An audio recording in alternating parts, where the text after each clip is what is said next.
Mateus 14, do verso 12 em diante, diz assim o texto sagrado. Vocês entenderam, gente, o que eu falei? Quem entende, já me desculpa, concorda e aceita, pode dar um graças a Deus? Graças a Deus. Isso. Quem não vai ficar revoltado, diga: Deus me livre. Deus me livre. Maravilha. Diz assim: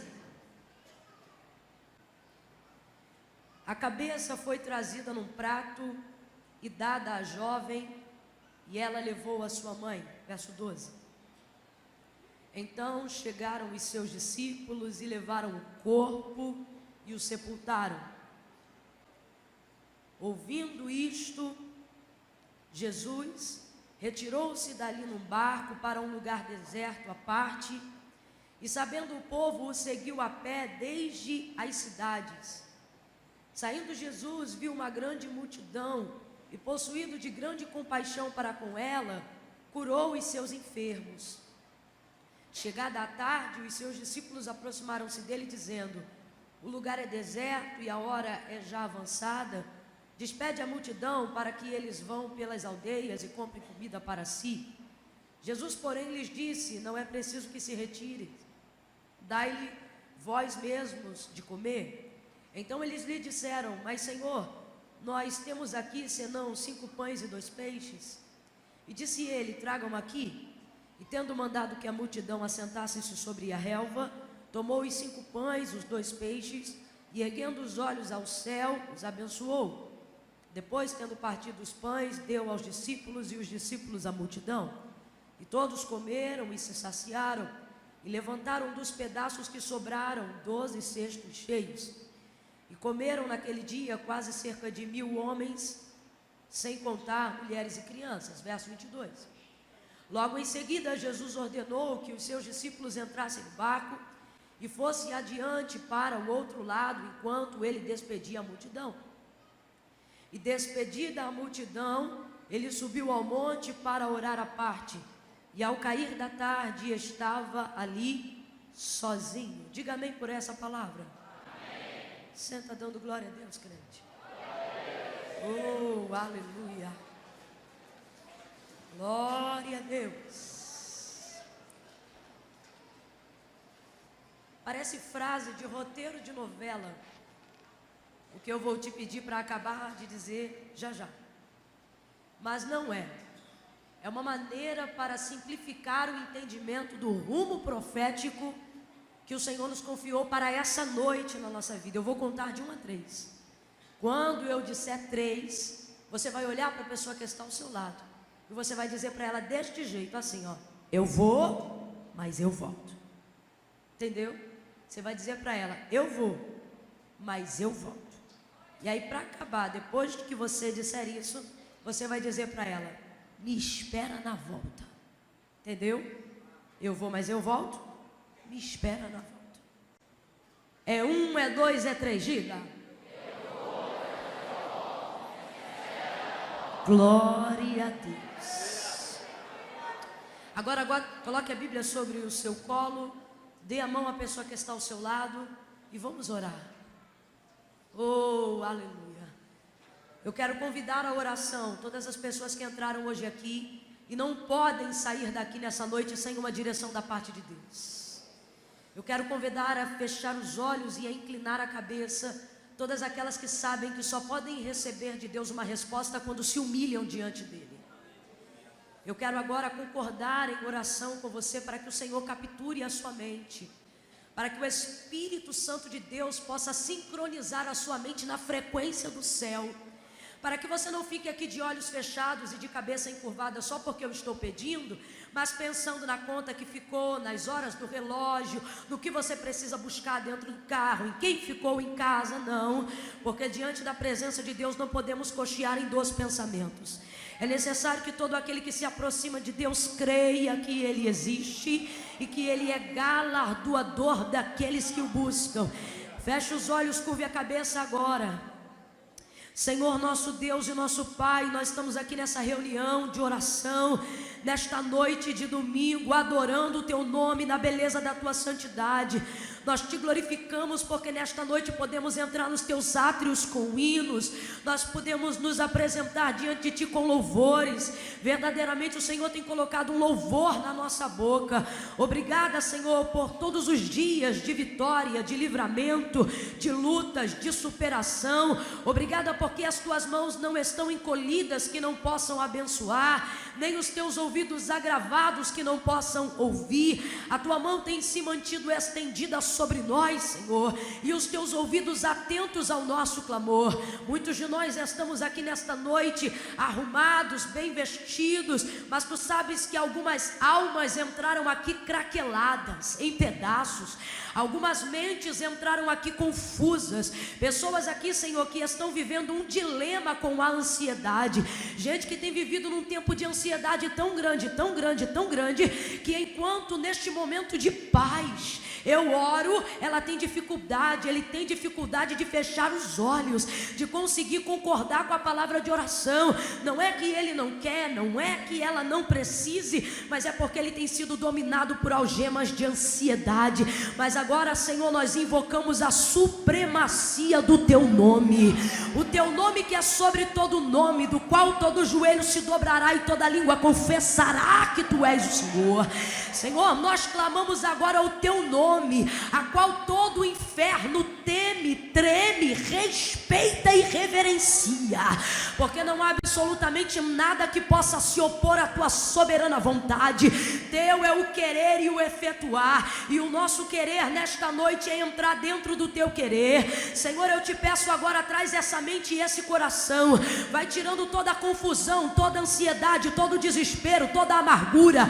Ah, Senhor, é debaixo da tua palavra que há de ser pregada. Enche a minha boca com a tua verdade, enche a minha boca com a tua palavra que é viva, a tua palavra que é viva, a tua palavra que é viva, a viva palavra, a tua palavra que é viva. Senhor, Sócrates é muito bom, Platão também era demais, Shakespeare falava coisas impressionantes, Buda deixou alguns ensinamentos, mas nenhum deles permanece para sempre. Mas a tua palavra permanece para sempre. A tua palavra não volta vazia. Nós reverenciamos a tua palavra, nós oramos sobre a tua palavra, porque ela não volta, antes ela vai e faz aquilo que lhe apraz. E aquilo que o Senhor colocar na minha boca hoje, Senhor, não deixa voltar. Acerta o coração desse crente, acerta o coração deste homem, Senhor, alveja a mente desta mulher, de maneira que ela não possa resistir, de maneira que ele não possa rejeitar. Quem entrou aqui, Senhor, se sentindo oprimido, angustiado, cativo, enquanto eu estiver ministrando a tua palavra, vem, Senhor, sobre nós com libertação, com transformação. Quem entrou hoje aqui dizendo que estava desviado, estava, porque não está mais, traz de volta, chama pelo nome, traz ao conserto, porque ainda antes que houvesse dia, o Senhor já existia, e não há quem possa fazer escapar das tuas mãos. E agindo o Senhor, quem impedirá? Enquanto eu estiver ministrando a tua palavra, cumpre o que tu disseste que faria, porque tu és fiel e não muda. Cumpre, Senhor, o que tu disseste que faria quando me chamou ao santo ministério da palavra, que enquanto eu estivesse ministrando a tua palavra, no estender das minhas mãos, pessoas seriam curadas, vidas seriam libertas, mentes seriam saradas, pessoas seriam impactadas. Faz isto nesta noite na missão da fé, alcança os corações, irradia sobre nós o teu poder. Fala, Deus. Fala, Deus, fala, Deus. Traz essa mente, Senhor.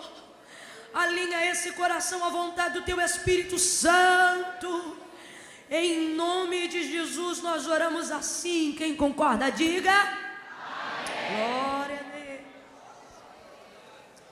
Oh, aleluia. Oh, aleluia. Glória a Deus, aleluia. Oh, aleluia. Oh, aleluia. Glória, glória a Deus. Você não precisa só ficar me vendo glorificar, você também tem liberdade para isso. Fique à vontade para adorar a Deus pelos motivos que você tem. Talvez você está esperando que eu te dê alguns motivos para que você faça isso. Mas eu quero te dizer que você é livre. Você não precisa que eu te dê motivos. Você tem seus motivos. Venha nessa noite para a casa de Deus, consciente de que o culto só depende de você e você só precisa dos seus motivos. Quero trazer à memória aquilo que me dá esperança. Comece a trazer à sua memória tudo que Deus já tem feito, e aí você não vai esperar eu dizer nada para glorificar. Você vai glorificar porque você tem motivos para isso. Glória a Deus. Alguém aí tem motivos? Alguém está lembrando de alguma coisa? Oh, glória a Deus. Aleluia. Glória a Deus. A narrativa que nós acabamos de fazer menção, de Mateus capítulo 14, ela vai trazer para nós, na verdade, nos primeiros versículos do capítulo 14, que é onde está o contexto da história que nós lemos, né? O início está lá em cima e nós lemos da metade do caminho para baixo. Mas só para ficar muito bem esclarecido para todo mundo, a narrativa ela é um pouco triste no início dos capítulos, porque ela vai trazer o relato da morte de João Batista. João Batista, aquele que anunciava o reino, pregando a mensagem do arrependimento no deserto, aquele que foi confundido com o próprio Cristo por causa da virtude e do poder que se manifestava na vida dele ao mencionar a Cristo. Arrependei-vos porque é chegado o reino de Deus. Quem já ouviu falar de João Batista aqui? Oh, glória a Deus. Um homem comprometido com a verdade, um homem que era a verdade que pregava e que vivia a verdade que ministrava. Ao ser confundido com esse próprio Cristo que ele ministrava, ele vai dizer uma das palavras mais lindas da história que a gente usa em oração, a fim de querer adorar a Deus como João Batista adorava, de ser fiel a Jesus como João Batista foi. Quando disseram: João Batista, tu és o Cristo? E o texto vai dizer: e falou a verdade e não mentiu, dizendo: não o sou. Tinha tanto poder que alguém pensou: é ele, e ele disse: não sou. É você sim? Não, não sou. Aquele que vem antes de mim é depois de mim, mas é nascido primeiro do que eu, do qual eu não sou digno de desatar a sandália dos seus pés. Eu vos batizo com água para arrependimento dos vossos pecados, mas aquele que vem após mim, que é primeiro do que eu, porque já foi nascido antes de mim, esse vos batizará com fogo. Oh, aleluia! Ele vai dizer que eu diminua e que ele cresça, que eu diminua e que ele cresça, que eu suma e que ele apareça. Eu particularmente tenho um carinho muito especial pela vida e o testemunho de João Batista, acima de alguns outros personagens da história bíblica, homens da história bíblica. Na verdade não são personagens porque são pessoas de verdade.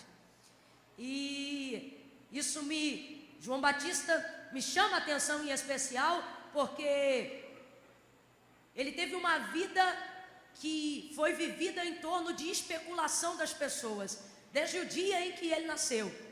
Você vai ver isso lá no Evangelho de Jesus, segundo escreveu Lucas, logo nos primeiros capítulos. O texto vai dizer que depois que a mãe dele concebe e ela não podia conceber, Zacarias fica mudo, aquela história toda, e ele vira a tabuinha, diz que o nome do menino será João. Dada como a coisa se deu, o pai ficou mudo, entrou no templo falando, saiu do templo mudo, a mãe não gerava, gerou, o menino nasceu, não teve um nome equiparado ao nome de algum parente que já existisse, como é próprio da cultura judaizante, mas teve um nome totalmente atípico, diferente de todo mundo da família dele, e ficou confirmado que era João, de maneira que a vizinhança começou a especular entre si, dizendo: quem pois será este menino? Quem pois será este menino? Daí, para completar, na fase da adolescência para a mocidade, ele se muda para morar nos desertos. E lá nos desertos o texto diz que ele se alimenta de uma dieta extremamente balanceada para o deserto, mel silvestre e gafanhoto. E aí o texto vai dizer que ele aguardava no deserto até a hora em que deveria manifestar-se a Israel, porque tem tempo e tem hora para fazer as coisas de Deus. E aí quando chega a hora, ele chega anunciando uma palavra contundente. Para algumas pessoas dizem uma palavra dura. Eu não gosto de dizer uma palavra dura, porque palavra não é dura, irmão, palavra é palavra. E a palavra dele parece dura, e me desculpe, mas às vezes alguém diz que a palavra é dura porque é mole, porque palavra é palavra. E a palavra dele é uma palavra muito contundente, uma palavra própria para aquele tempo, E ele dizia: arrependei-vos porque é chegado o reino dos céus. Arrependei-vos porque é chegado o reino dos céus. E muitos se batizavam nos dias de João Batista. E aqueles que eram fariseus e outros sacerdotes que iam ao deserto para ouvir a mensagem ousada que ele pregava, porque como é que você vai pregar arrependimento para quem tem uma religião étnica, como o judeu, por exemplo? O judeu não se converte, o judeu ele nasce naquilo que nós acreditamos como conversão. Então ele estava trazendo uma mensagem muito revolucionária para a época, e aqueles que ouviam pensavam: quem esse camarada pensa que é para mandar a gente se arrepender? Ele não sabe que nós somos filhos de Abraão? E ele falava, meus irmãos, ele dizia: e vocês que ficam aí pensando que não tem do que se arrepender porque sois filhos de Abraão? Raça de víboras, quem vos ensinou a fugir da ira vindoura? Produzi, pois, para si. Ele está dizendo: eu não prego por causa de mim, não, eu prego por amor à vida de vocês. Produzi, pois, para si frutos dignos de arrependimento, porque senão até dessas pedras Deus suscita filhos a Abraão. E o povo se arrependia. Daqui a pouco João Batista vai receber o próprio Jesus chegando no deserto. Eita maravilha, é o dia da glória. É o dia em que faz sentido tudo que eu preguei até hoje. É o dia em que torna o meu ministério credibilizado. Tudo que ele fala, tudo que ele vive, tudo que ele diz, agora está em carne. O verbo vivo está pisando no deserto. Quando ele vai chegando, João Batista olha ele, e João Batista vai dizer: tu vens a mim? Era eu que deveria ir a ti. E Jesus diz para ele: pode batizar, porque eu estou aqui para que se cumpra toda a justiça divina. E aí o texto diz que agora os dois vão batizar no deserto, e batiza de um lado, João batiza os discípulos de Jesus do outro, e a obra de Deus vai crescendo. Mas quem é comprometido com o reino de Deus é comprometido com toda a verdade. Não é comprometido apenas com a verdade do reino, é comprometido com toda a verdade. João Batista não é apenas um pregador, João Batista não é apenas um profeta, João Batista é alguém comprometido com a verdade. A verdade vem antes dos títulos, a verdade vem antes da reputação, a verdade anuncia o caráter. Ele não tem apenas uma reputação, ele tem, mas não é só isso. O que é reputação? Reputação é o que dizem que eu sou. E o que é caráter? Caráter é quem Deus sabe que eu sou, independente do que andam dizendo ao meu respeito. João Batista não tem só uma reputação a zelar, João Batista também tem caráter, e por causa disso ele é comprometido com toda a verdade. Entre essas coisas, fazia com que ele confrontasse a Herodes, por exemplo, falando da relação pecaminosa que rolava dentro do palácio de um irmão pegando a esposa do outro irmão. Isso gerou algumas consequências para ele, porque andar na verdade gera consequências. Tem gente aqui que está quase vivendo a síndrome de Asaf, atribulado porque que o ímpio prospera em seu caminho, e você que tem andado em fidelidade, em santidade, passando por algumas provações, você não entende. Asaf falou duas coisas, minto, uma coisa, eu vou falar duas. Primeira, ele disse: mas quando eu entrei no templo, eu me lembrei qual era o fim deles e qual era o meu. A palavra de Deus é fiel sobre isso. Ela vai dizer que melhor é o fim das coisas do que o início delas. Mateus capítulo 16, versículo de número 24 em diante, Jesus diz: se alguém quiser vir após mim, negue-se a si mesmo, tome sobre si a sua cruz e siga-me. Portanto vos digo que qualquer que me seguir para ganhar, já perdeu. Mas qualquer que perdendo por amor de mim para me seguir, já ganhou. Pois que vale ao homem ganhar o mundo inteiro, se em troca disso perder a sua alma? O que adianta ter um começo bem sucedido, um meio espetacular e um final na eternidade do inferno?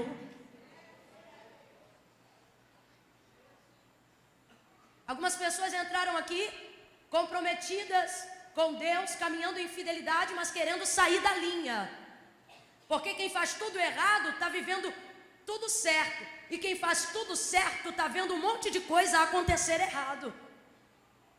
Só que você precisa entender que trazer a verdade, não viver apenas parte da verdade, mas viver toda a verdade. Verdade como Jesus Cristo. Jesus Cristo vivia tanto a verdade, e Ele é tanto a verdade, que às vezes para pregar, Ele dizia: em verdade vos digo. Ele repetia a palavra que já era verdade duas vezes para dizer que era verdade. Ele estava dizendo: eu sou a verdade que prego, e eu sou a verdade que eu estou falando. Em verdade vos digo. e trazia a palavra. E às vezes algumas coisas dão errado, justamente porque nós estamos fazendo questão de fazer as coisas certas. Você e eu precisamos entender que às vezes algumas coisas fogem do controle, justamente porque nós estamos buscando o controle de Deus. E o controle de Deus na nossa vida não é a mesma coisa do controle do príncipe das trevas desse século. Tem gente aqui que se estivesse andando errado já estava bem. Entendo o que eu estou dizendo, eu estou falando de uma perspectiva totalmente natural, humanizada. Tem gente aqui que aceitasse suborno já estava morando numa casa melhor. Tem gente aqui, se fizesse a licitação de maneira errada, já estava com um carro melhor. Tem gente aqui que se pagasse propina a alguém do governo, o carro não tinha sido preso. Tem gente aqui que se tivesse sentado no colo do chefe, igual algumas pessoas fazem, já tinha sido promovido de cargo há muito tempo. E você diz, por que as coisas não estão dando certo para mim? E o Senhor está dizendo, justamente porque você está no centro da minha vontade. Aí quem vai te garantir não é o chefe, não é o governo, não é ninguém. É o Senhor que vai se responsabilizar. Mas você precisa garantir. Você precisa garantir que vai continuar fazendo aquilo que é certo, independente das consequências. João Batista vivia toda a verdade do reino, não apenas parte da verdade, e isso trouxe para ele consequências. Ele não era verdadeiro só na igreja, ele era verdadeiro na igreja e na ceia de Natal do vizinho. Ele não era verdadeiro só no culto, ele era verdadeiro no culto e no trabalho. Ele não era verdadeiro só com o pastor, ele era verdadeiro com o pastor e com o chefe. Ele não era verdadeiro só com as irmãs da igreja, ele era verdadeiro com as irmãs da igreja, com a esposa em casa, com a mãe, com os filhos, toda a verdade do reino. E isso trouxe para ele algumas consequências. E por fim da consequência, o texto vai dizer que agora a sua cabeça, por causa da filha de Herodias, essa mulher guarda um ressentimento muito grande, porque quem anda na mentira não suporta quem vive na verdade. E aí no dia do aniversário desse Herodes, que João Batista confrontava com verdades, o texto vai dizer que a filha dela começou a dançar. E ele ficou tão maravilhado com o rebolado da moça, que ele disse, olha, pede o que você quiser no meu reino que vai ser concedido. E a mãe vai indicar a filha dizendo, peça a cabeça de João Batista num prato. E aí a cabeça de João Batista vai parar numa bandeja. Quando os discípulos de João Batista, aqueles que andavam dando suporte ao ministério que o Senhor confiou a João Batista, ficam sabendo disso, eles vão lá, pegam o corpo de João Batista, sepultam o corpo de João Batista e imediatamente vão levar essas notícias a Jesus. Jesus vai dar testemunho de João Batista, gente, de uma maneira que eu nunca vi ele dar testemunho igual de ninguém. Eu só estou falando isso para você entender que Jesus não tem um relacionamento apenas espiritual com João Batista, mas ele tem afinidades pessoais com João Batista. E o texto vai dizer, em dado momento, que Jesus, quando dá testemunho de João Batista, ele fala, o que viestes ver? Uma cana agitada pelo vento? A cana agitada pelo vento, ela é contorcida, significa que ela é flexível. Diga comigo, flexível. Como as pessoas, os judeus queriam sair de debaixo do sistema governamental de Roma, eles viviam em busca, na procura de uma liderança, de um judeu que viesse revolucionar o sistema político para tirar os judeus de debaixo do sistema governamental de Roma. Quando João Batista chega com aquela couraça, botando para quebrar, confrontando os sacerdotes, falando de frente com o fariseu, chamando o nego de raça de víbora, eles começam a seguir João Batista pensando, é esse cara que vai quebrar o sistema e que vai tirar a gente de debaixo do governo de Roma e que vai preparar tudo para a vinda do Messias. Porque eles não imaginavam um Messias que viesse assentado num jumentinho. Eles queriam um Messias que botasse para quebrar. Então, quando Jesus vai dar testemunho de João Batista, ele diz, o que vieste ver, uma cana agitada pelo vento? Jesus está fazendo alusão poética para falar de uma coisa que está acontecendo. O que viestes ver, um homem flexível ao sistema? Jesus está dando uma catucada no sistema político. O que ele está dizendo é, João Batista não é alguém flexível à massa. Se o vento sopra para o lado direito, a cana enverga para o lado direito. Se o vento sopra para o esquerdo, a cana enverga para o esquerdo. Se sopra para frente, ela se inclina. Se sopra para trás, ela arrebenta. Você está entendendo? É flexível ao movimento do vento. A multidão na colocação de Jesus é o vento. A cana é João Batista. O que viestes ver? Uma cana agitada pelo vento? Ele está dizendo, vocês que procuram João Batista, achando que ele é uma liderança política, ele está acima do sistema governamental da terra. Ele é anunciador das boas novas do céu. O que viestes ver? Alguém que se influencia pela massa? O que viestes ver? Alguém que gosta de amarelo porque todo mundo está gostando de amarelo? Alguém que gosta de roxo porque todo mundo está gostando de roxo? Alguém que se inclina ao sistema porque está... Não, ele está dizendo, não é uma cana agitada pelo vento. Aí ele diz, o que viestes ver? Um homem trajado com vestes reais? Ele está dizendo, estes estão nos palácios. Jesus está dizendo, vocês querem um representante político? Vai para a Câmara. E aí por fim ele vai dizer, o que viestes ver? Um profeta? Aí sim, vos digo, um profeta. Oh meu Deus, deve ter bem pouco profeta para ter celebrado. Porque eu não sei se você entendeu, eu estou falando aqui mais ou menos o que Spurgeon disse. Se o Senhor te chamou para ser sacerdote, se o Senhor te chamou para ser profeta, meu filho, não se rebaixe nem que alguém te chame para ser rei.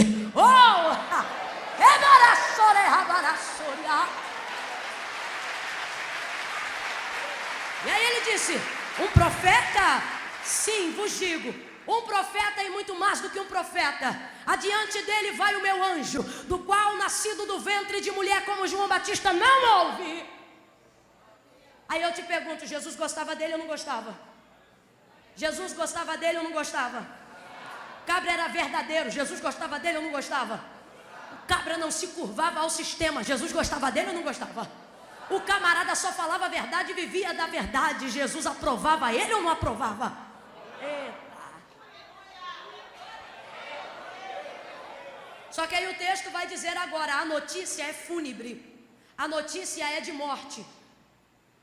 E aí o texto diz que quando os discípulos chegam, eles vão dizer, já sepultaram o corpo. Diga comigo a grosso modo, morto e enterrado. É o que os discípulos estão dizendo, morreu e a gente já até enterrou. Aí o texto diz, e foi aqui que a gente abriu a leitura, que quando Jesus ouviu isso, desejou ir para o deserto. Desejou ir para onde? Para o shopping? Cinema. E tendo ouvido estas coisas, que coisas? Notícia de perda. E tendo ouvido estas coisas, que coisas? A morte de quem eu amo. E tendo ouvido estas coisas, que coisas? A ruptura de alguém que eu não vou trazer de volta. Por quê? Olha o que ele disse. Porque nascido do ventre de mulher como ele não houve antes e depois não haverá. Do qual vos digo que a partir de hoje, desde a morte de João Batista, faz-se guerra para tomar o reino do céu com força. O que ele está dizendo? Ele está dizendo que João Batista cumpriu o seu papel tão bem. Ele está dizendo que João Batista ocupou o ofício profético tão bem dentro da história que ninguém precisa repetir o que ele fez. Ele não está dizendo que João Batista é melhor do que todo mundo. O que ele está dizendo é que João Batista ocupou a vaga que o céu lhe deu tão bem que outros poderão aparecer, mas ninguém vai precisar fazer o que ele fez, porque ele não deixou nada para ser feito. Ele cumpriu com totalidade tudo o que ele foi chamado para fazer. E é por isso que Jesus não vai ressuscitá-lo. Ontem aqui falamos sobre o poder da ressurreição dos mortos. Na galeria dos heróis da fé, o autor da carta aos Hebreus, ele vai dizer de mulheres que tinham tanta fé e tanto poder de Deus na vida, que pela fé ressuscitaram os seus mortos. Eu vou lhe fazer uma pergunta, me responda com intrepidez. Jesus Cristo ressuscita ou não ressuscita? Deus ressuscita ou não ressuscita? Ele levanta pessoas dos mortos ou não levanta? Levanta. João, quando viu na ilha de Pátimos a revelação do Apocalipse, Jesus se apresentou para ele e disse: sou eu, João, o Senhor dos vivos e dos mortos. Ele não tem poder apenas sobre a vida. Ele morreu, ao terceiro dia ressuscitou, tomou a chave de Davi em suas mãos. Tem também também a cobertura e o domínio de sobre toda a morte, despojou a morte e está agora sentado à destra de Deus, Pai, nosso Senhor, tendo poder e autoridade sobre os vivos e os mortos. Ele está vivo, comanda os vivos e determina juízo sobre os mortos. Mas Jesus não vai voltar para ressuscitar João Batista. Eliseu voltou para ressuscitar o filho da mulher sunamita. O menino era novo, me parece que ele ainda não tinha cumprido todo o seu propósito. Jesus voltou 4 dias depois da morte de Lázaro para ressuscitá-lo. Ele disse: tirai a pedra, chamou Lázaro pelo nome e o morto levantou. Então eu vou lhe perguntar: Jesus ressuscita ou não ressuscita? Ressuscita ou não ressuscita? Já que a notícia é de perda, por que ele não levanta João Batista também? Porque João Batista cumpriu o seu propósito. Tem coisas na sua vida que você vai perder e não vai ter de volta. Tem amizades na sua vida que vão sair e não vai haver restauração. Tem coisas na sua vida que vão embora e não vão voltar. Tem coisas que você vai enterrar e não vai ressuscitar. E você diz: mas Senhor, tu tens todo o poder? Tenho. E quem é esse Deus? Esse Deus é o Deus que ressuscita. Esse Deus é o Deus que restitui. Agora, alguém aqui conhece o Deus que não restitui? O Deus que não restitui. Alguém aqui conhece o Deus que não ressuscita? Alguém conhece? Não? Então eu vou te apresentar. Não tem esse que restitui?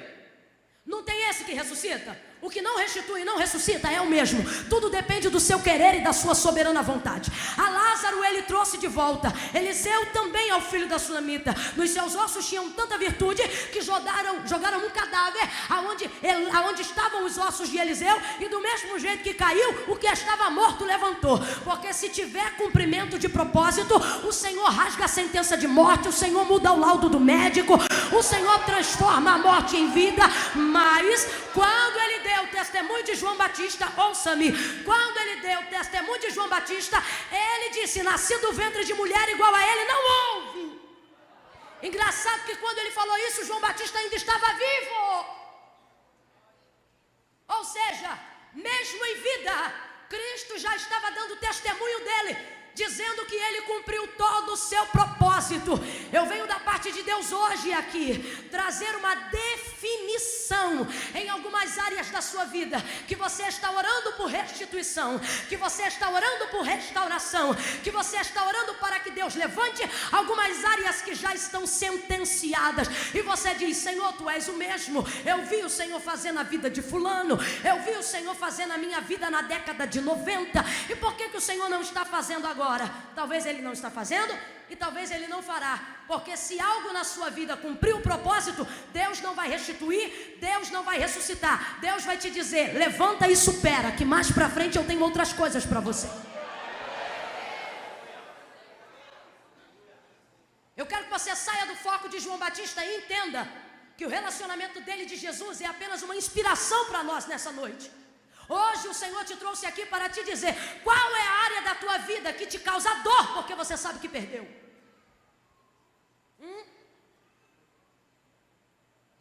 O que é? Quem foi embora? Quem te deixou? Qual etapa da sua vida que você quer continuar vivendo, mas o Senhor já virou a página e você quer voltar? Foi um namoro com quem que você rompeu? Qual noivo foi embora? Qual noiva disse que não quer casar? E você está tentando resgatar algo que já cumpriu o propósito. E você diz: não, não cumpriu. Porque se eu estou noiva, por exemplo, eu queria casar. Mas talvez o propósito de ter rompido o noivado antes do casamento é para que o Senhor te ensine a selecionar quem vai passar o resto da vida com você. E tendo ouvido estas coisas, que coisa, gente? Coisas que me entristecem, coisas que me decepcionam. E tendo ouvido estas coisas, retirou-se, subiu no barco e desejou ir para o deserto. E tendo ouvido estas coisas, que coisas? Coisas que me machucam, coisas que eu não posso mudar. E tendo ouvido estas coisas, que coisas? Coisas que eu não posso trazer de volta, coisas que vão ocupar as minhas lembranças, mas não vão estar mais no meu dia a dia. E tendo ouvido essas coisas, retirou-se dali e subiu no barco para um lugar deserto. Jesus agora quer ficar por um tempo sozinho. Ele reconheceu que ele precisa buscar por ele. Jesus faz isso, não é a primeira vez. Jesus, ele tem uma marca de oração no seu ministério. Por diversas vezes, ele está com os discípulos, ele está com os amigos, ele está com os irmãos. E o texto vai dizer, não apenas nesse momento, mas em vários momentos no Novo Testamento, nos Evangelhos, que ele se retirava para tirar um tempo sozinho. E esse tempo era de oração. Qual é o nome disso? Maturidade. Abra comigo a sua boca e diga maturidade. Diga maturidade. É quando você reconhece que tem Deus, é quando você reconhece que tem poder, é quando você acredita nas coisas de Deus, mas é quando diante de tudo que você tem, diante de tudo que você é, você reconhece que precisa buscar por si mesmo. É quando você não fica dependente da irmã carochinha, da irmã maricotinha. É quando você entende que a sua bênção não virá de ninguém, a não ser de um particular entre você e Deus. Você alcança a maturidade quando você já não é guiado por ventos de profecias estranhas. Você alcança a maturidade quando você não vem a um culto como esse com necessidade de que eu te entregue toda a revelação, mas você vai encaixando aquilo que Deus está falando à medida que eu estou pregando. Que nível de maturidade é esse? É um nível de maturidade que eu não procuro mais Deus na boca das pessoas, eu procuro Deus no meu coração. Eu procuro Deus. É um nível de maturidade em que Deus pode usar até alguém para falar comigo, mas dependendo do nível de escala e de maturidade que Deus te leva, você vai glorificar, mas não será o suficiente, porque você quer mais de Deus e você não pode exigir mais de Deus em mim. Você só pode exigir mais de Deus em si. Eu não preciso te dizer que Jesus anda nesse nível, né?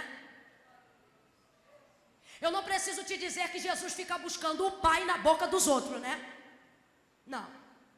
Quando ele quer falar com o Pai, ele fala com o Pai. Quando ele está em dúvida, ele sabe aonde encontrar as respostas. Quando ele precisa tomar decisão, ele sabe de onde virá a certeza. Os discípulos disseram, Senhor, nos ensina a orar. Por que eles pediram isso para Jesus? Porque a gente percebe que o Senhor desce a oração de um jeito e volta de outro. Nos ensina a orar. Por quê? Porque a gente percebe que o Senhor desce a oração com demandas e levanta da oração com resultados. Senhor, nos ensina a orar. E ele vai dizer em Mateus 6, faz o seguinte, quando vocês forem orar, entra no quarto, fecha a porta, oh, aleluia, ora ao Pai em secreto, e o Pai que ouve em secreto te responderá em público. Quer mais de Deus? Busca Ele em si. Quer mais de Deus? Busca Ele em si. Não me vem pra cá dizer que eu tô fraca, não me vem pra cá dizer que o culto não é bom, não me vem pra cá dizendo que tá faltando poder. O que tá faltando é intimidade sua e maturidade com Deus, para entender que se você quer mais de Deus, Ele também mora no teu quarto, Ele também habita na tua casa, e você precisa chegar a este nível de maturidade. Oh, se é para aplaudir, aplaude com vontade. Mistura com glória a Deus e aleluia. Agora olha para quem está ao seu lado e diga para essa pessoa com o maior carinho do mundo, diga, cresce. Diga, amadurece.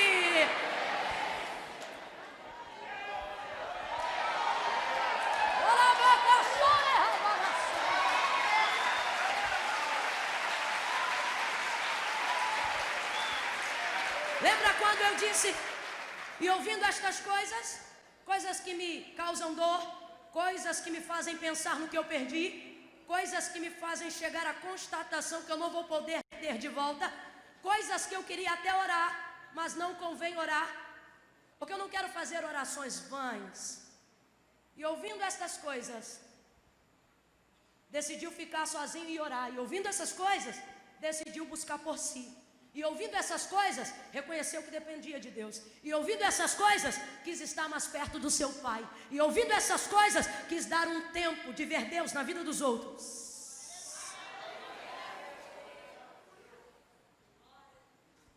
Cresce, amadurece. Há uma palavra de ordem para o teu crescimento hoje. É amadurecimento. E ouvindo estas coisas, tem que parar com essa palhaçada, com essa meninice. O que foi que ela falou? E ouvindo essas coisas, não, porque agora, o que? Ele disse isso, então agora ele vai ver que se ele é homem, eu também sou. E ouvindo, tem gente que é o contrário, e ouvindo essas coisas vai jogar em direto no Facebook. E ouvindo essas coisas vai publicar foto ostentação no Instagram. E ouvindo estas coisas vai fingir que está tudo bem no WhatsApp. E ouvindo essas coisas vai mandar alfinetada no grupo. E ouvindo essas coisas vai falar o que quer para quem quer, mas não tem coragem de dizer pessoalmente. E ouvindo essas coisas vai mostrar que não cresceu. E ouvindo essas coisas vai mostrar que ainda é menino. E ouvindo essas coisas vai mostrar que ainda fica chocada. E ouvindo essas coisas vai mostrar o tamanho da ferida. E ouvindo essas coisas vai ficar chorando na rede social, se sentindo triste, se sentindo decepcionado, se sentindo traído. Cresce, cresce, cresce. Eu tenho uma palavra de Deus para você. Se você tiver humildade para receber, você vai sair daqui outra pessoa. O Senhor te trouxe aqui para te dizer: cresce, amadurece.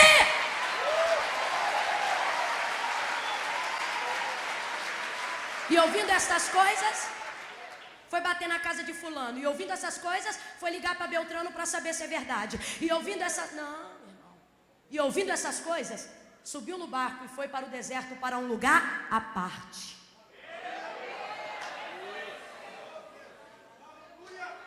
Você precisa entender que se eu não estou bem para estar comigo, eu não estou bem para estar com... Só tem uma pessoa que suporta o insuportável. Deus. Eu vou estar com Ele, porque eu estou insuportável. Eu vou estar com Ele porque eu tenho demandas que minha mãe não pode segurar.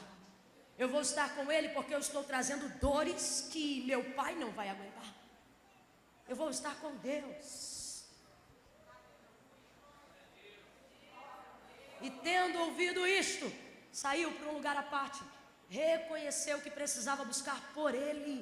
Pelo amor de Deus, gente, está faltando humildade nessa área na nossa vida. A gente está achando que buscar Deus é só assim, é só com autoridade, é só em tempo de mover, é só em tempo de festa, né? Não. O caminho de oração continua o mesmo. Qual? Humilhação. E aonde começa a humilhação? Reconhecer que não importa se eu sou uma empresária de sucesso, se eu sou um pastor de sucesso, se eu sou um crente azeitado, se eu sou uma irmã do manto, do remando. Reconhecer que vai ter áreas da minha vida que o meu nível de dependência vai me obrigar a humilhar-se.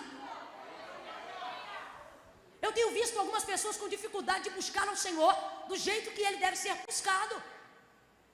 É gente que já chega na presença de Deus dizendo: Deus, eu sou tua serva. Não, irmão, humilhai-vos debaixo da potente mão do Senhor, e ao seu tempo Ele vos exaltará. Buscar-me-eis e me achareis, quando me buscardes de todo o vosso coração. Se o meu povo que se chama pelo meu nome se humilhar, é a primeira coisa, se humilhar e orar e buscar a minha face, eu, Senhor, ouvirei do céu, perdoarei o seu pecado e sararei a sua terra. Quem amadurece não tem problema de descer. Reconhecer o tamanho da necessidade. Que volte o tempo em que os homens traziam lenço para a igreja. Porque não tinha esse negócio de só mulher chorar, não. Eram homens que do lado de fora podia ser delegado, podia ser policial, bombeiro, comandante da marinha, major, capitão, brigadeiro. Botava para quebrar lá fora. Aqui dentro, Deus, eu preciso de ti. Deus, eu me quebranto diante de ti.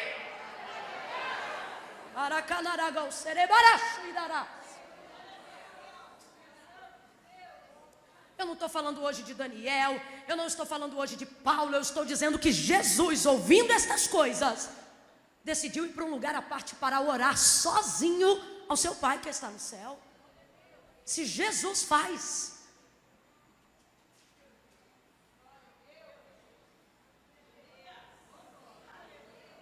levante-se todas as correntes teológicas contra uma aplicação sobre Paulo, contra um questionamento a Daniel, mas eu estou falando de Jesus.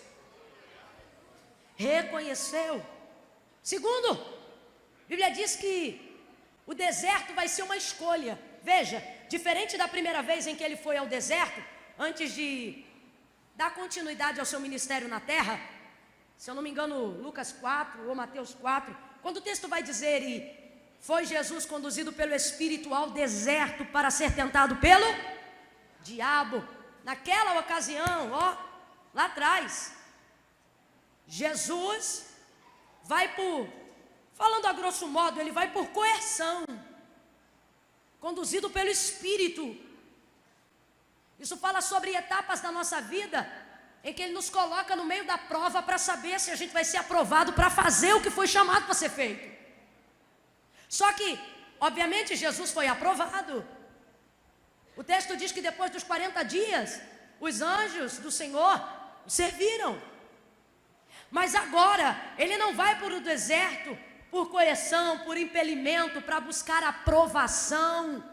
Não, Ele agora vai para o deserto por escolha, porque quem vence o deserto não tem medo de voltar para lá. Veja o segundo estágio do nível de maturidade que o Senhor quer que você tenha diante de uma dor, diante de uma perda. E entender que voltar a lugares que você já foi não é derrota, é estratégia.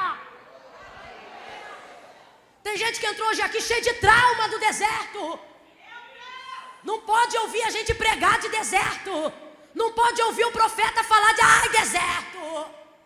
Você já associou deserto como lugar de humilhação. Você já associou deserto como lugar de prova. Você já associou deserto sol, calor, não.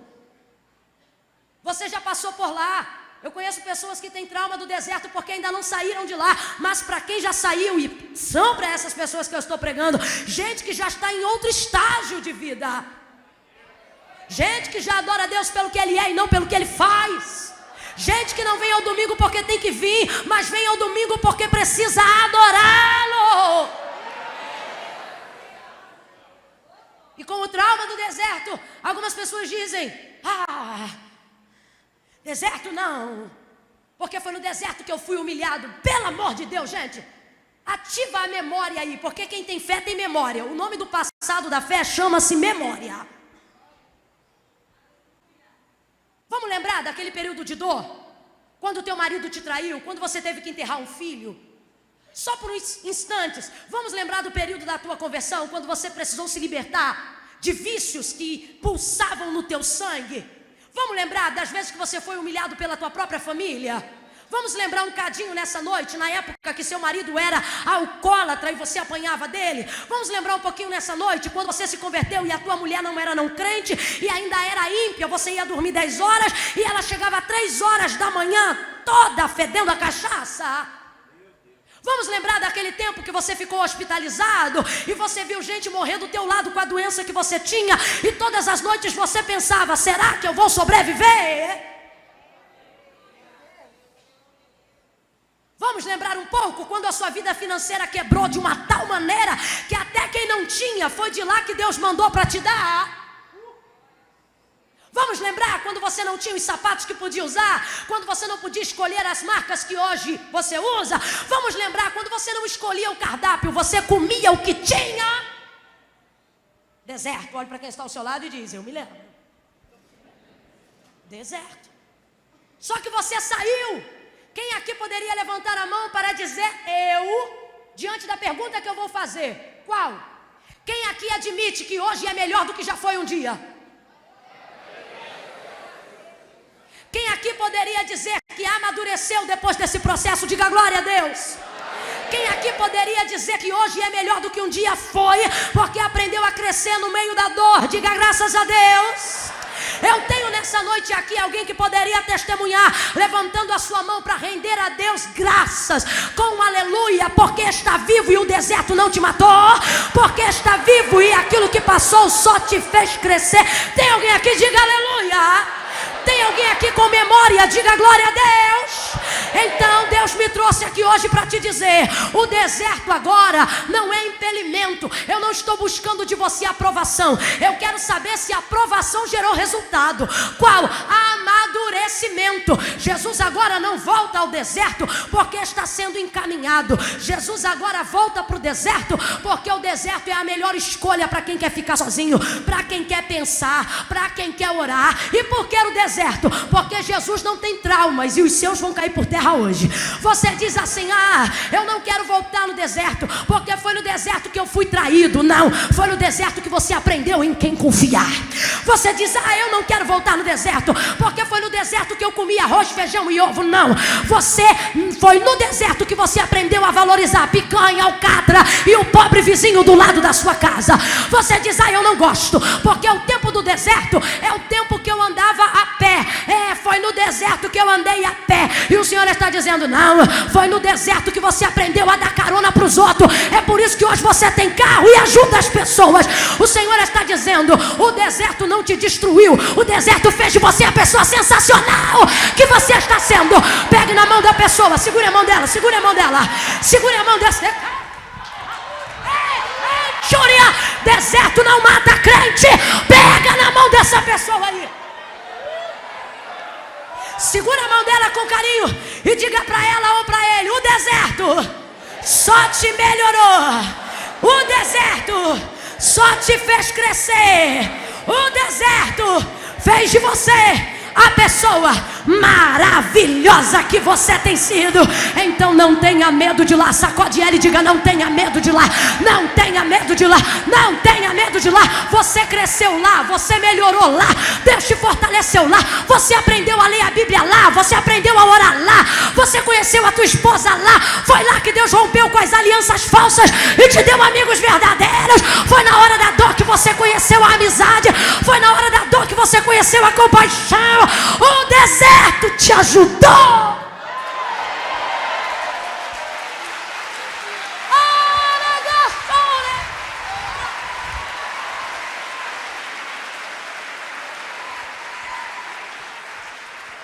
Foi lá que você descobriu que cantava. Foi lá que você viu que uma coisa é não ter dinheiro e outra coisa é viver com R$2 por dia.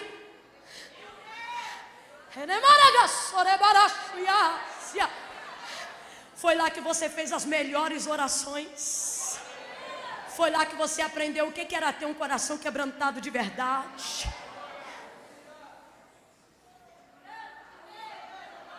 Vamos falar a verdade. Seus relacionamentos e suas alianças antes do deserto são uma, depois do deserto são outras. Eu vou contar até 3. Quando eu disser 3, dá um berro para esse irmão, que nem mãe quando quer socorrer filho, que nem pai quando quer livrar o filho. No 3, você olha para ele ou para ela e diga: sem trauma. 1, 2, 3, diga: sem trauma. Você está mais bonita, você está mais viçoso, sem trauma. Você é muito melhor do que já foi um dia. Eu não estou falando de aparência física, porque eu sei que o sol do deserto castiga algumas pessoas. Eu estou falando de um coração quebrantado, de uma mente transformada, de uma experiência, de um nível de discernimento que antes você parecia um menino. Hoje você olha uma pessoa e não é que você está julgando, mas o nível de discernimento foi tão grande de onde você veio, que hoje você olha e já, meu Deus, já vi, conheço. Aonde é que foi isso? Foi fácil? Mas valeu a pena? Então para de trauma. Você não está nesse culto hoje como derrotado. Você está como sobrevivente. Lembro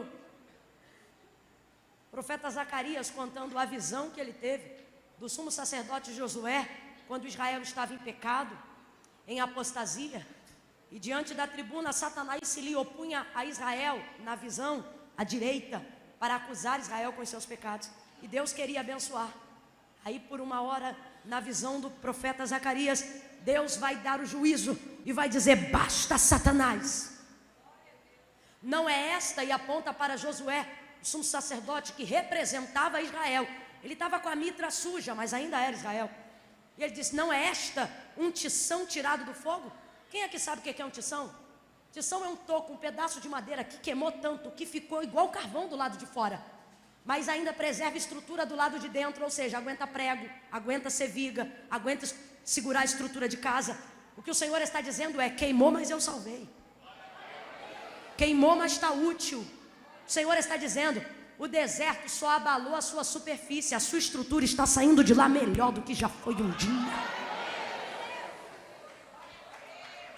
Oh, aleluia.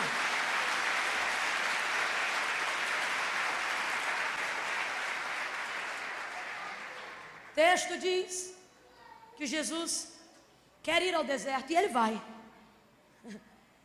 As pessoas precisam entender, irmãos, que quando você chega na maturidade da vida, o deserto não é obrigação, é escolha. Tem rodas, grupinhos que não entendem quando você sai. Eles te procuram e já perguntam logo: mas aconteceu alguma coisa? Não, não aconteceu nada não, eu saí porque quis. A maturidade te faz entender que alguns lugares não te cabem. E não precisa acontecer nada para você sair, pelo contrário, a maturidade te dá um nível de perspicácia tão grande que você sai antes de acontecer. Foi para o deserto, porque deseja ficar um pouquinho de tempo sozinho, buscar por Ele, orar, ouvir Deus de si mesmo. Aí o texto diz que ele sobe no barco e vai. Esse barco era uma bênção na vida de Jesus.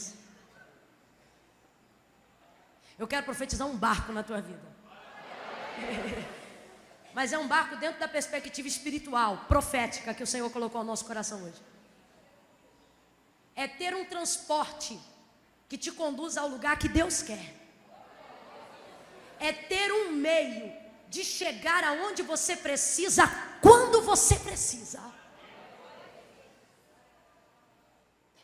Ele sobe no barco, os discípulos entram e ele vai, desejando chegar no deserto. A Bíblia diz que quando ele entra no barco e chega no deserto, ele vai tirando o pé dele dentro do barco, mas a multidão que o seguia de longe descobriu para onde ele estava indo e começou a seguir a pé. Enquanto Jesus fazia o trajeto de barco pelas águas, a multidão vinha caminhando cerca de 8 quilômetros de distância para ter com Jesus. E quem é que não quer ter com Jesus? 8 quilômetros não é nada para ver o Filho do Deus vivo. Aquela multidão vem, irmãos. E aí o texto diz que quando ele vai tirando, vem chegando aquela multidão que caminhou tanto.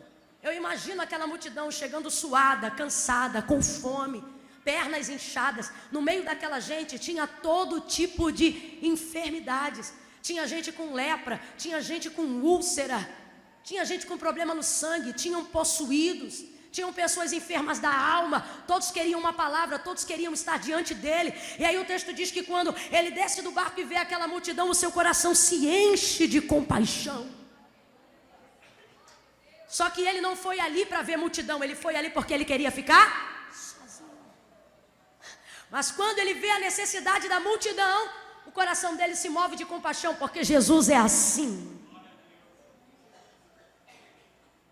Você pode até protelar alguns dos seus planos, você pode até protelar algumas das suas necessidades, mas você não pode esquecer-se que tem necessidades.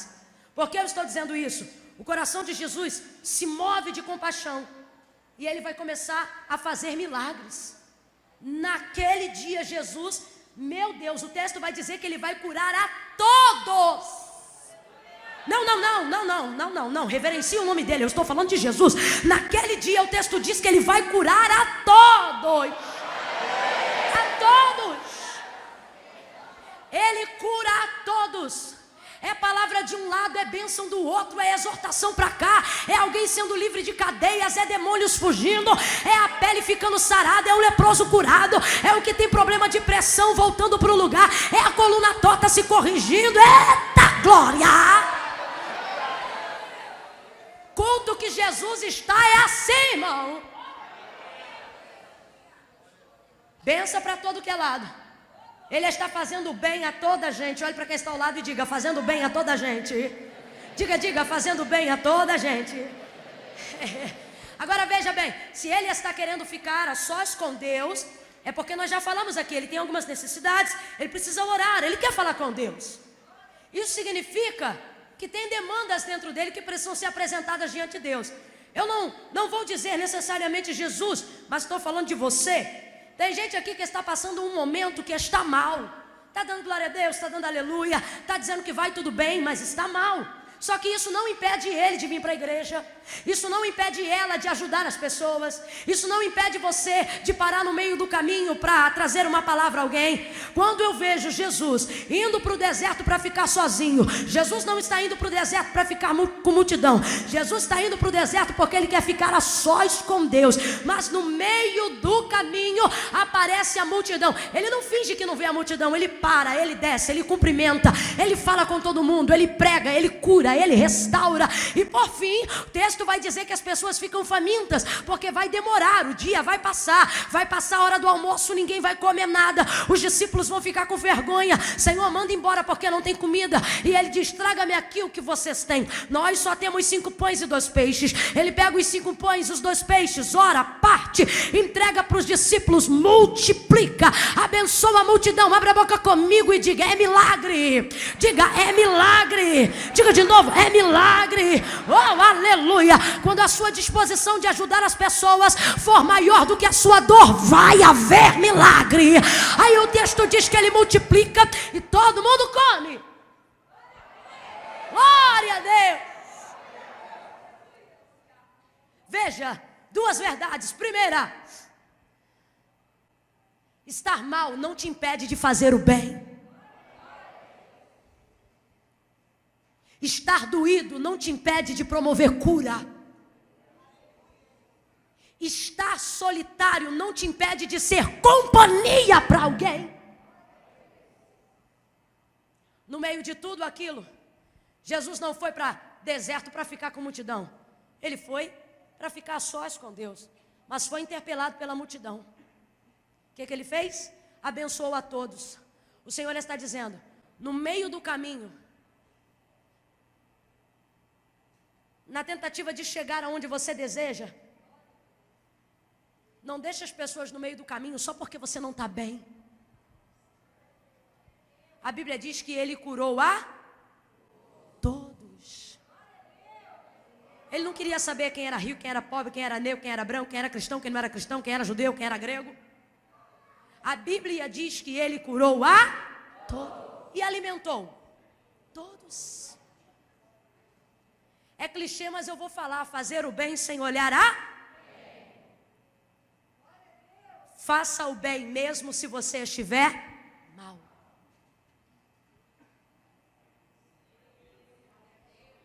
E o Senhor está dizendo: quando você entender isso, no meio do caminho da sua dor haverá milagres.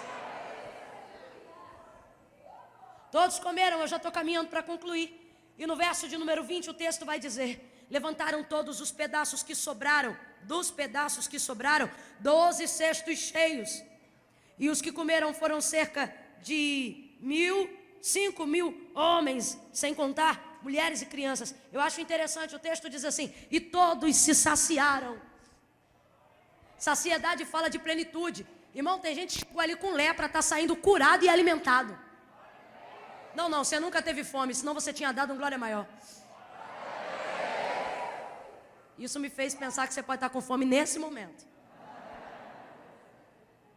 Todos saciaram, todos não. Tem alguém ali que não está saciado, porque Ele mesmo vai dizer em uma outra ocasião, quando os discípulos vão à cidade comprar comida, Jesus vai dizer que a comida dele não é da terra. Ele mesmo vai deixar claro, quando Ele diz: a minha comida e a minha bebida é fazer a vontade do meu Pai que está no céu.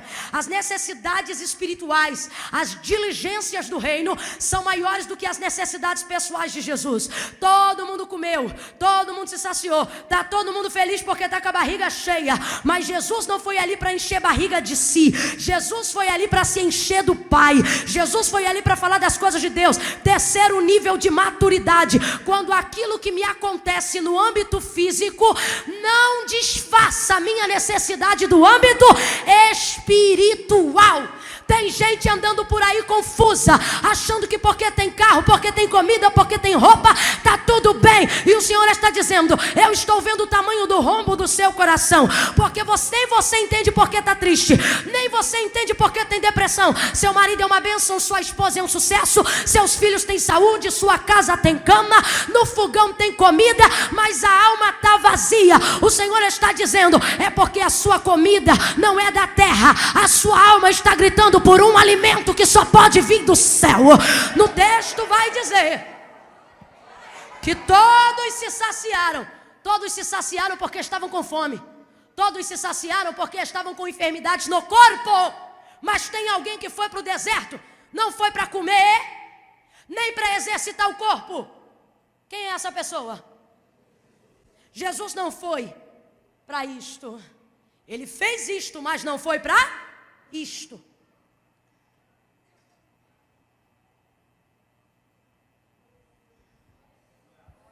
Você não pode esquecer a que veio.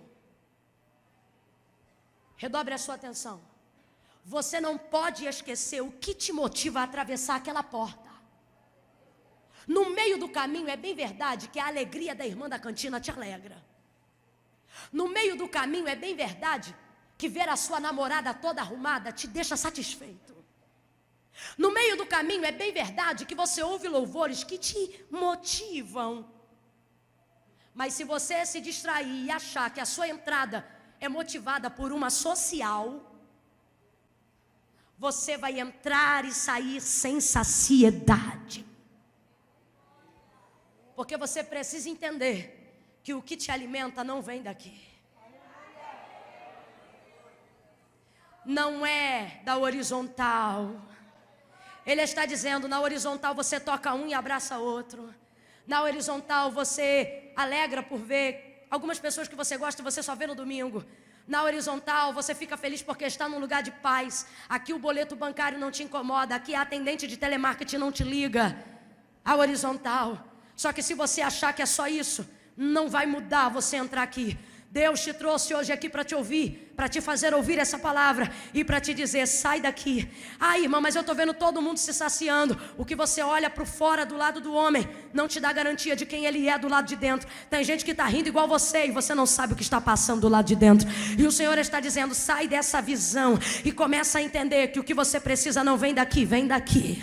É da vertical que vem o que você precisa. O texto diz, e todos se saciaram. Tem alguém ali que não está saciado? Me diga quem. Tem alguém ali que ainda não se saciou? Me diga quem. Jesus não está saciado. Porque ele não foi ali para lidar com a multidão. Ele foi ali para ficar a sós com o Pai. Quem é Jesus? Quarto nível de maturidade. É quando eu entendo que o bem que eu faço para os outros não pode ocultar o bem que eu preciso fazer para mim. Desculpa, mas eu vou ter que tocar nesse assunto. Tem gente aqui atrelado a viver em fazer o bem para os outros. Porque enquanto ele faz o bem para os outros, ele esquece do que precisa fazer para si. Eu vou falar mais rasgado, que é para todo mundo entender. Eu vou falar da minha área, por exemplo. Eu conheço pessoas no meio eclesiástico que pegam o microfone com orgulho. Oh, irmãos, eu estou muito cansado hoje porque faz 40 dias que eu estou fora de casa. 40 dias pregando. 40 dias fazendo missão. E o camarada é casado e tem 5 filhos. E a mulher não está 40 dias com ele na estrada e nem os filhos porque estudam. E está aqui dizendo, e quer que a gente tenha orgulho, pensando, parabéns, que coisa linda, fazendo a obra de Deus, fazendo a obra de Deus e os filhos se desviando em casa, fazendo a obra de Deus e a mulher 40 dias sem respaldo marital. Não, mas eu estou fazendo bem e ainda tem quem aplauda. Uau, esse cara é demais. É demais mesmo? Ou ele faz o bem para os outros do lado de fora para esquecer o mal que ficou em casa? E quando eu digo mal, não é família, são problemas que a gente acompanha de perto e não podem ser substituídos na nossa ausência. Gosta de fazer visita o dia inteiro ou está andando na casa dos outros porque não quer aguentar o cachaceiro que tem na sua? Cuida dos filhos de todas as irmãs da igreja porque gosta mesmo ou porque quer esquecer que o seu é desviado e está no crack agora? O bem que eu faço por você não pode ocultar a necessidade do que eu preciso fazer por mim. Eu acabei de confessar aos irmãos que depois do culto é um beijo, um cheiro e cada um para sua casa. Tem dias que a gente termina esgotado, por exemplo, e alguém pensa, não, eu tenho que falar, não, eu tenho que isso, eu tenho que aquilo, como se a gente fosse marionete na mão de quem quer pegar. Não, ninguém vai sugar de canudinho a parte que eu guardei para mim. Amar ao próximo como a si mesmo depende de aprender como você se ama. O Senhor te trouxe aqui para te dizer, eu não quero te ver fazendo o bem para os outros sobre a justificativa de esquecer o mal que te ocupa. Quer bater perna o dia inteiro porque gosta ou porque não quer ficar em casa? Vem para a igreja porque quer ser transformado ou vem para cá entrar em transe? Desculpa, mas tem lugares que a gente chega para visitar e as pessoas dão lugar ao que chamam de espírito de uma maneira tão absurda que depois a gente pergunta: o que foi pregado? Não lembro. O que foi cantado? Não lembro. Mas você estava cantando, pulando, caiu até arrebatado e eu nem percebi. O vosso culto a Deus é racional. Eu não vim aqui para ficar chapada. Eu vim aqui para aprender o que o Senhor quer que eu faça, onde Ele quer que eu entre, aonde eu estou errado, qual é a vereda que precisa ser corrigida.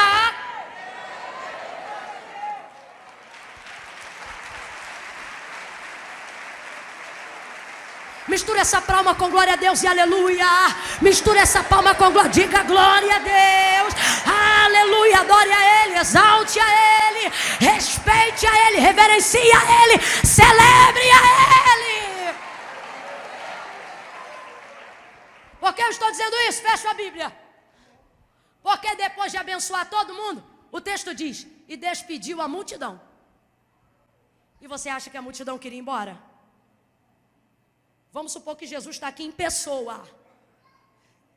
Levantou paralítico, curou cego, limpou leproso, palavra, revelação, multiplicação, milagre. Quem quer ir embora, gente? Você ir embora? Claro que não. Quando você amadurece e cresce, você fica tão bom que se você não mandar embora, as pessoas não te soltam. Olhe para o seu irmão e diga: você é uma bênção. Não, você falou só porque eu pedi. Agora fale convencido disso. Diga: você é uma bênção. Você é uma bênção.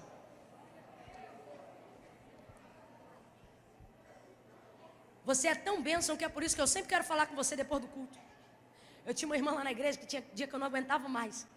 Hoje ela é minha companheira. Trabalha comigo. Mas eu me lembro que eu estava dirigindo o culto. Daqui a pouco ela chegava lá no final e falava assim: todo culto, todo. Era terça, sábado de manhã e domingo à noite que eu estava na igreja. Eu chegava na igreja, estou eu dirigindo o culto. Falou ontem, domingo de manhã na escola dominical. Eu sentada no púlpito, ela ia catucando a igreja toda até alguém me catucar aqui. Quando catucava, ela dizia: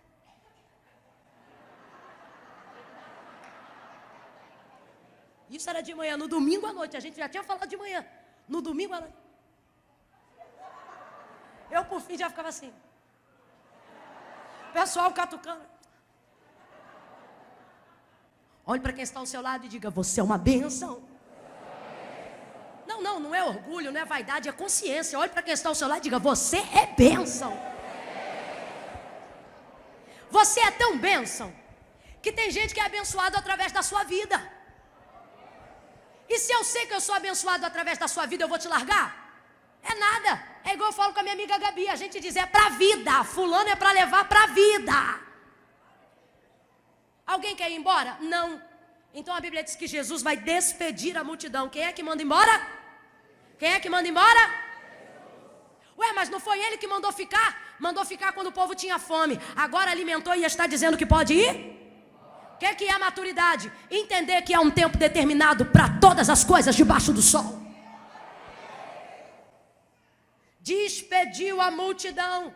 Eu não sei, mas o Senhor está dizendo: tem algumas áreas da sua vida que eu quero te ajudar a superar, mas você precisa ter maturidade para mandar algumas pessoas para casa. Não tem revelação nem mistério, é isso mesmo que eu estou falando. É gente que chega no café, emenda no almoço, e se a gente não deixar, fica na janta. O Senhor está dizendo: comeu o café, vai embora. É gente que te segura no final do culto e quer gabinete com você todo dia. Amada, eu fiz gabinete com você ontem. Um beijo, eu fiz o que eu podia, vai-te embora.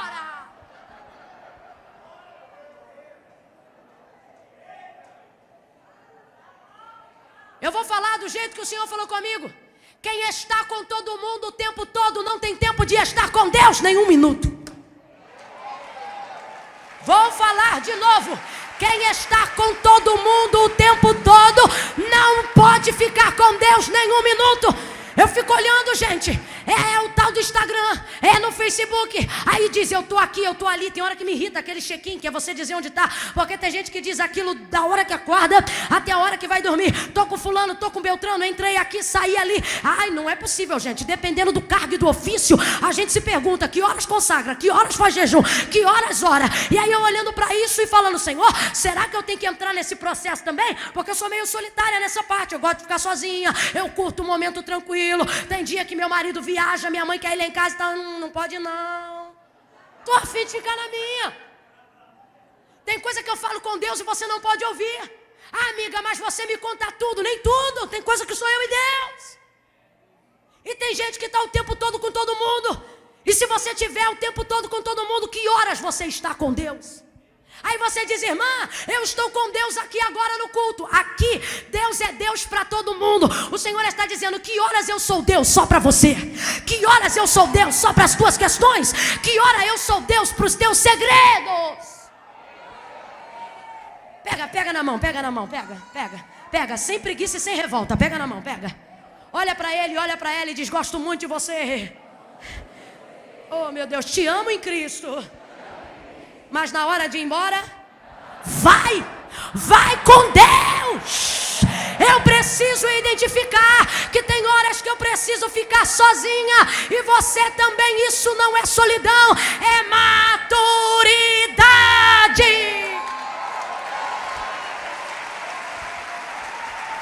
Te amo, mas me dá um tempo. Te amo, mas me dê um tempo. Eu gosto de você, mas segura a tua onda. Oh, aleluia. Quando todo mundo fica de pé para acabar.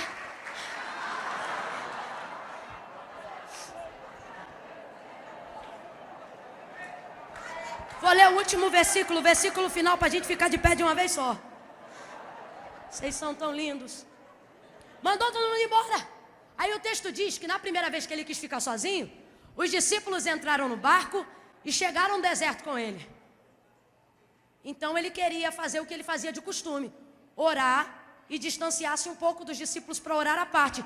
Mas o deserto ia caber os discípulos, porque eles saíram dali para ir para o deserto juntos. Só que quando Jesus não ficou a sós como queria, mas teve que atender a demanda da multidão, quem me ouve diz amém? Agora veja, antes ficariam os discípulos, mas o texto diz que ele despede a multidão e por fim, ele despede até os discípulos. Vem comigo e diga, os mais chegados. Ih, agora eu vou tocar, hein?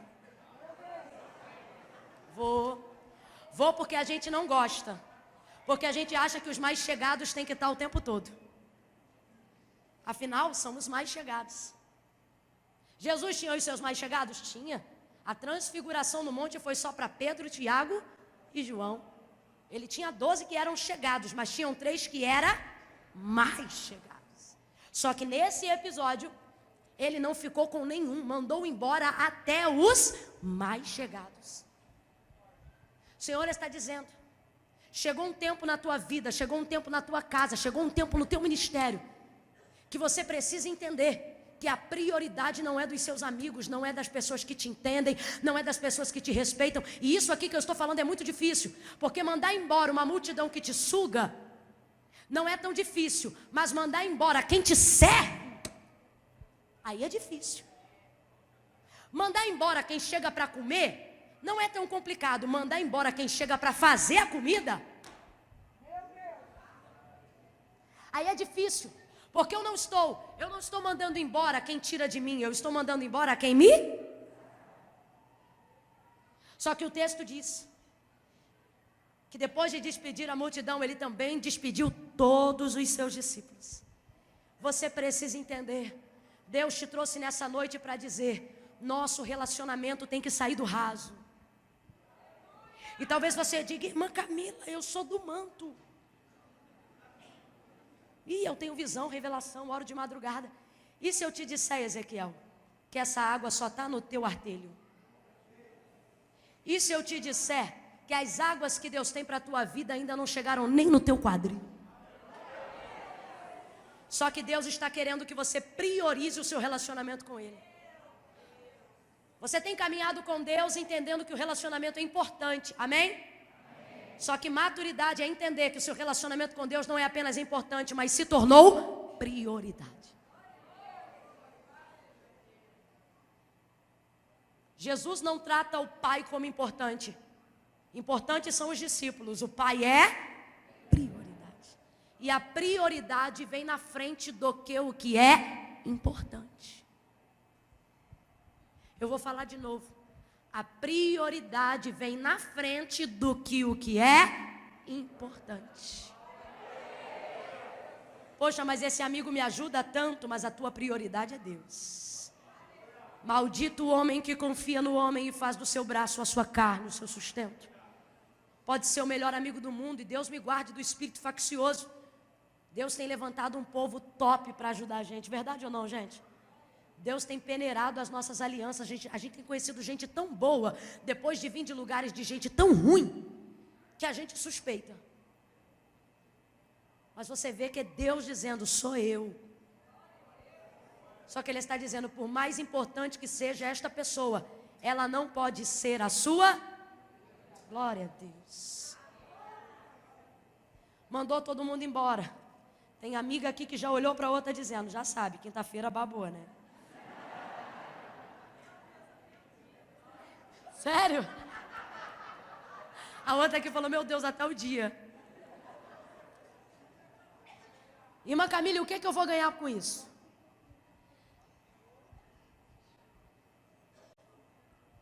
A maturidade não te diz o que você vai ganhar, mas ela te garante o que você é capaz de suportar.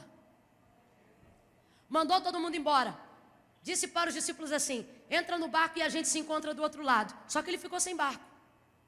Aí o texto se encerra, neste episódio, dizendo que os discípulos foram embora. A multidão foi embora, os discípulos foram embora e Jesus ficou só.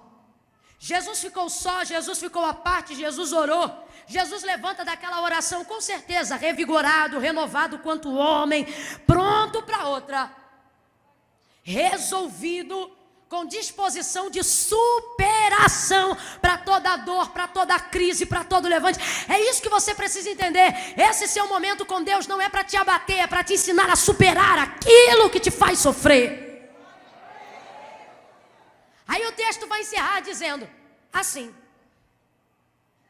que perto da quarta vigília da noite, o barco em que os discípulos estavam no meio do mar, estava sendo açoitado pelas ondas. O ministério de louvor pode vir caminhando. Estava sendo açoitado pelas ondas, e as ondas estavam batendo de um lado para o outro, e a água entrava no barco, e o texto vai dizer que o vento também soprava. Irmão, eu quero que você imagine agora um mar revolto, e o barquinho sacudindo de um lado para o outro. Meu Deus, é complicada a visão, é tenebroso. Imagina você no meio de um mar sem um farol, imagina você no meio de um mar com um lampião que está quase apagando, por causa das ondas que açoitam, diga comigo, uma coça. É uma coça que a vida está dando, é uma coça que o mar está dando, o vento está soprando e isso dá medo. Eles pensam que vão perecer. Aí o texto diz que ao longe, olhe para cá, ao longe eles vão vendo alguém aparecendo e eles pensam, é um fantasma. Aí eles gritam, é um fantasma. E Jesus diz, filhos, tem de bom ânimo, sou eu, aleluia. Sou eu, aleluia. Eu não quero que você imagine os discípulos, eu quero que você imagine a sua família.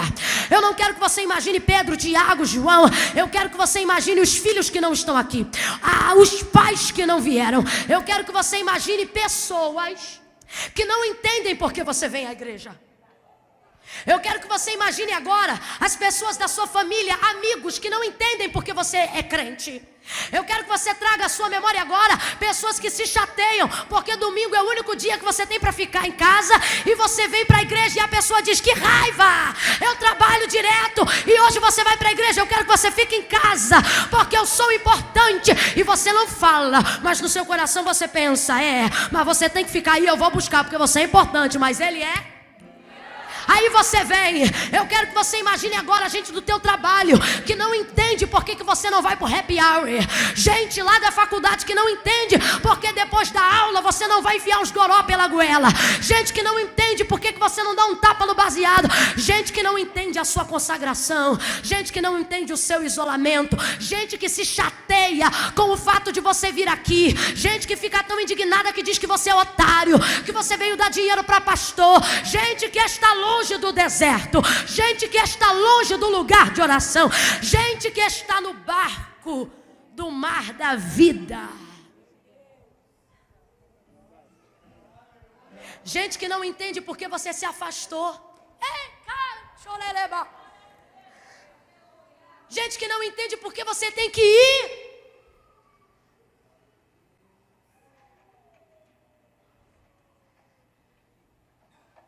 Está conseguindo compreender? Trouxe essa gente na cabeça? Trouxe as pessoas que você teve que mandar embora para crescer? Trouxe as pessoas que você teve que se afastar por um tempo. Não é escorraçar, jogar na rua da amargura, fingir que não. Não, é só um período de consagração. Trouxe elas na sua mente? Elas vão entender agora porque você foi e elas ficaram.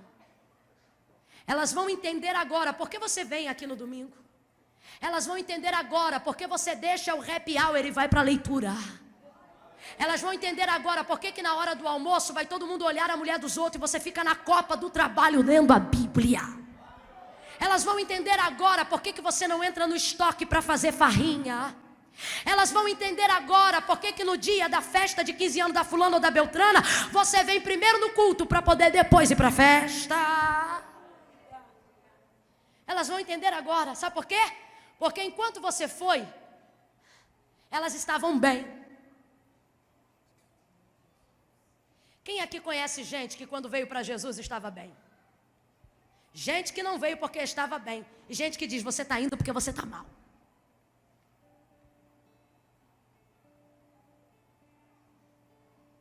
Só que Jesus está voltando.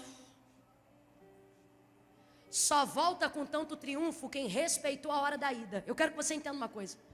O caminho de ida de Jesus é um caminho solitário. Ele quer ir para o deserto para ficar? E ficar só é complicado. Porque ter gente é me distrair daquilo que me faz mal. E quando eu fico só, eu lembro de tudo que me ocupa. Só que eu não estou sozinho. Eu vou ficar a sós com... Então Deus vai se ocupar daquilo que me ocupa. Eu demoro a entender isso. Mas quando eu entendo isso, eu começo a me distanciar. Porque eu não posso ficar querendo buscar nas pessoas somente aquilo que Deus pode me dar. Mas quando eu obtenho de Deus aquilo que eu preciso, eu estou em condições de voltar para as pessoas.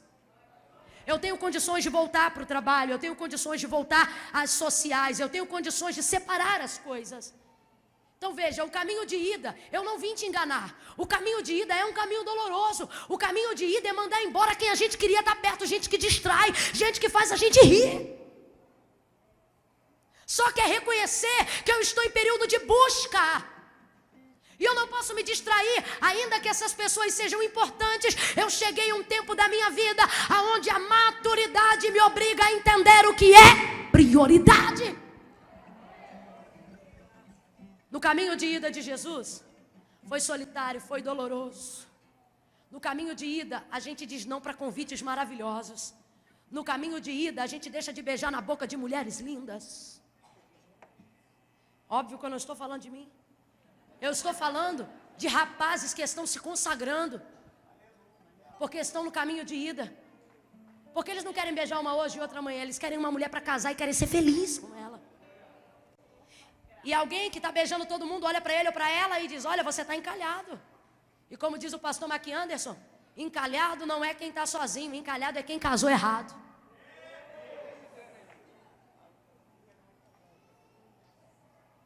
Dá uma olhada para quem está ao seu lado e diga, o caminho de ida é difícil, mas é necessário. Agora veja, a resposta vem. O mar está açoitando o barco. A vida de quem estava distante, Aí o texto diz que Jesus vem chegando: filhos, tem bom ânimo, sou eu, não temais.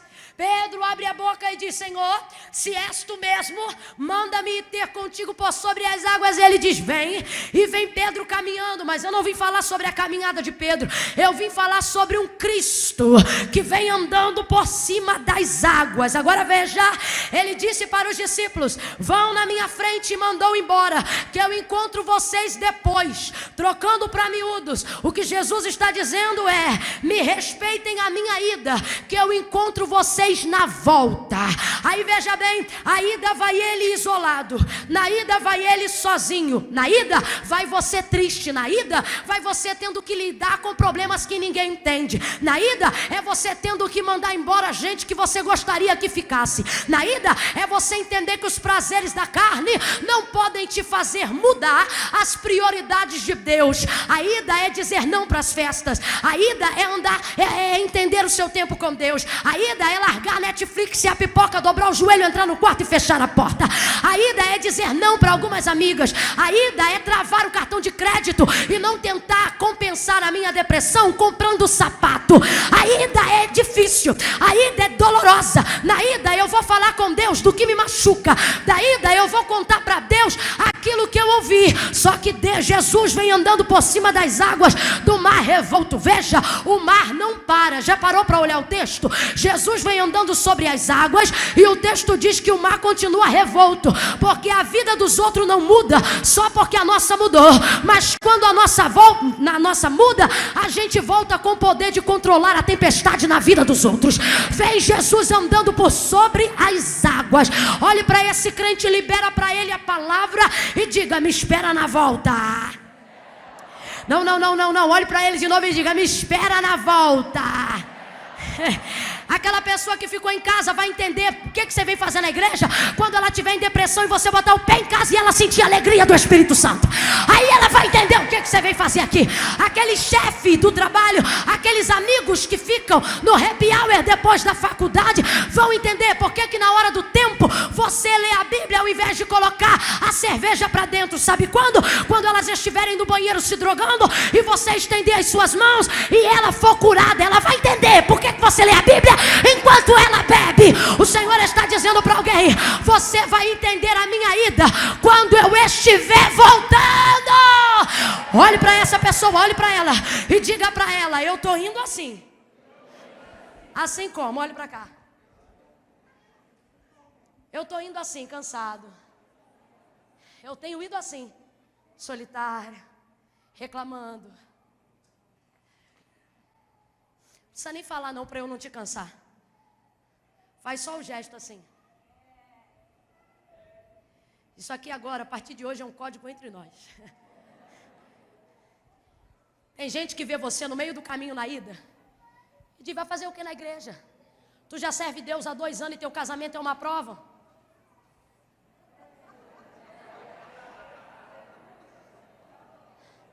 Tem gente que te vê na ida,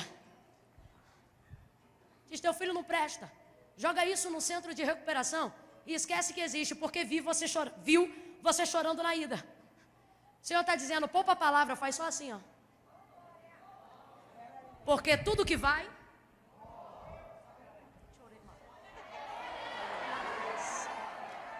Eu estou sentindo tanta graça de Deus aqui que se você não vigiar eu vou dançar.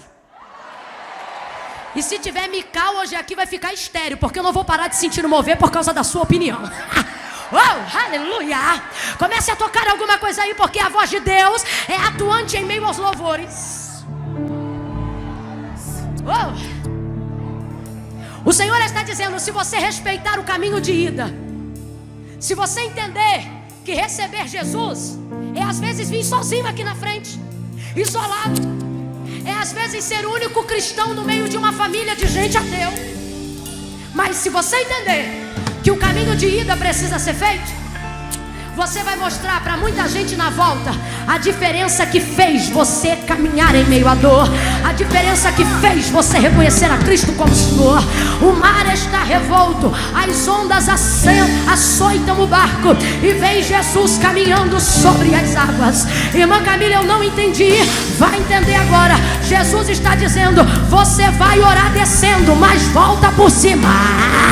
Você volta por cima. Ou eu vou dizer de novo: você volta por cima. Você vai assim, ó. Você vai assim: Senhor, me ajuda.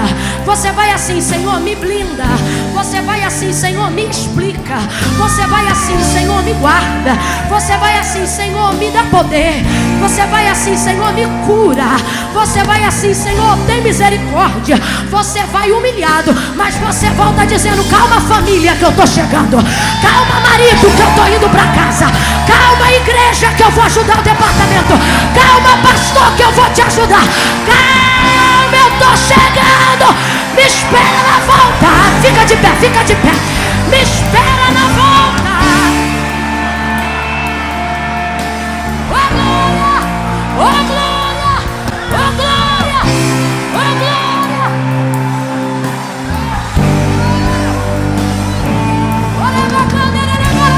Celebre.